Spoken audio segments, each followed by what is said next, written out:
Let's get it kicked off at noon on ABC with Notre Dame and NC State. Notre Dame so far has completely dominated their competition. They've won both games by a combined 92 points. And with all due respect to both Navy and Tennessee State, this is a significant jump up in competition. A lot of people going to be focusing almost exclusively on Sam Hartman. That's the big talk coming in to this game. Sam Hartman so far at quarterback has been flawless, has moved in the pocket beautifully. I describe his play. He's just an effortless player.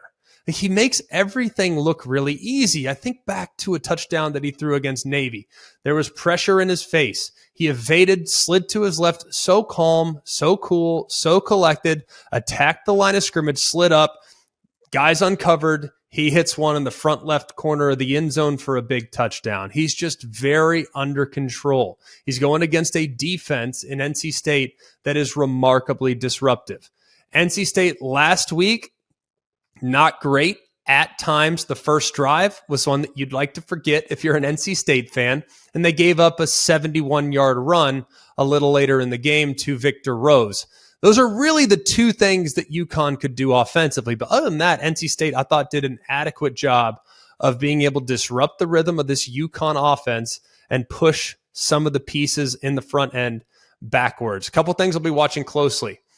Notre Dame's offensive line, for whatever, I think it's a strength. I still believe it's a strength. I think really from right guard all the way to left tackle, they've played really well. For whatever reason on the right tackle side, hasn't been quite as good as I anticipated, but I remain optimistic because I've seen Blake Fisher do it before. I think he'll do it again. Now is where he's going to have to level up. He's going against an excellent defensive front. Savion Jackson is back more than likely. He was out the first game, but he's back. He wears number 9. Keep an eye on him. Davin Vann, I think, is amazing. They're number 1. He was awarded number 1 for his play. Keep an eye on him. He's the other bookend. And then in the middle, you'll have CJ Clark, who's a big body that can be disruptive. But the strength of this defense is at linebacker. Peyton Wilson, if he had a clean bill of health from an injury standpoint, he's been banged up, has had shoulder issues, has had multiple surgeries. If he had a clean bill of health his whole career, you can make a case he's one of the best linebackers in NC State history. I think he's a complete game changer. Keep an eye on number 11 if you're Notre Dame for NC State. And then, not to be outdone, Devon Betty, who's number 26, I thought did a really nice job as well. So those are the two guys on the inside that you need to be keeping an eye on. And then the other big question for Notre Dame has really been their wide receivers. We've documented it. I feel cautiously optimistic with what I've seen from Jaden Thomas, who I think is a big physical body. They've used him even a little bit at a tight end position. Very, very soft hands, but he's really more of a possession guy. Tobias Merriweather's kind of the jet sweep guy. Jaden Greathouse, the true freshman, had the touchdown against Navy, a couple touchdowns there. I don't think he has crazy top-end speed, but he's remarkably reliable and has very strong hands there in the slot. But the guy that I think they absolutely have to get a lot of touches to is Chris Tyree. He played running back forever. He's now in the slot. He's their most dynamic playmaker. They got to get him 8 to 10 touches a game.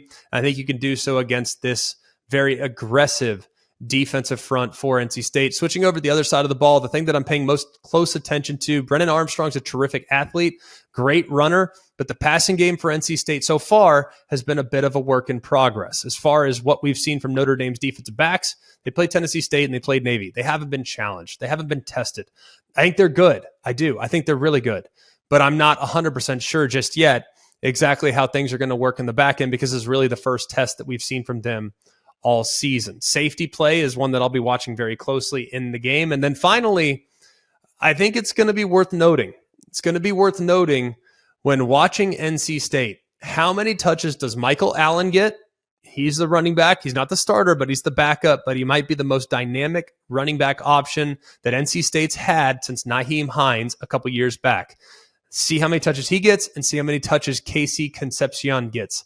He's the slot receiver. I think he's got a lot of juice, and I think he could stand to have a big game in this matchup if they can find some favorable looks for the talented true freshman.